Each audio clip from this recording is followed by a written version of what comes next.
অবশেষে অভ্রর কথায় সুদীপাকে চৌধুরী বাড়িতে বউ হিসেবে স্বীকৃতি দিল বড়মা। হ্যাঁ বন্ধুরা, এমনটাই দেখতে পাবো আমরা অনুরাগের ছোঁয়া ধারাবাহিকের আগামী পর্বগুলোতে। চৌধুরী বাড়িতেই খবর আসে অভ্র আর বেঁচে নেই। এতে করে সকলেই কান্নায় ভেঙে পড়ে।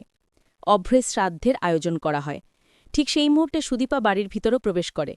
যখন দেখতে পায় অভ্রর ছবিতে মালা দেওয়া আছে, তখন অবাক হয়ে যায়। সবাইকে জিজ্ঞেস করে কি হয়েছে। সুদীপাকে দেখেই ক্ষিপ্ত হয়ে যায় গায়ত্রী।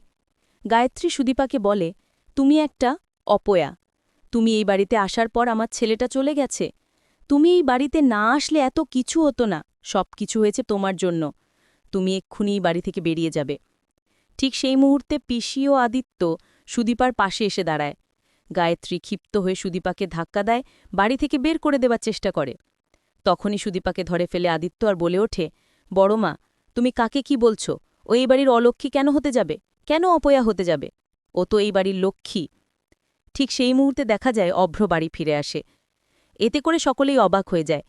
আদিত্য তখন বড়মার মুখোমুখি দাঁড়িয়ে বলে, আমরা সবাই জেনেছিলাম দাদাভাই আর বেঁচে নেই, মারা গেছে।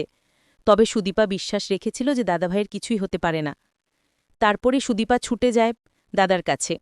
সেখানে গিয়ে নিজের জীবনের ঝুঁকি নিয়ে দাদাভাইকে রক্ষা করে বাঁচিয়ে আনে। তখনই অভ্র বলে ওঠে, সুদীপাকে তোমরা কিচ্ছু বলবে না। সুদীপা খুব ভালো একটা মেয়ে।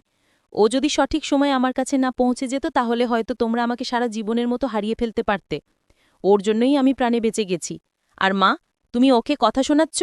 এটা আমি আমার থেকে কখনোই আশা করিনি। ও আমার বোন হয়। আজকের পর থেকে ওকে তোমরা সবাই সম্মানের সঙ্গে কথা বলবে।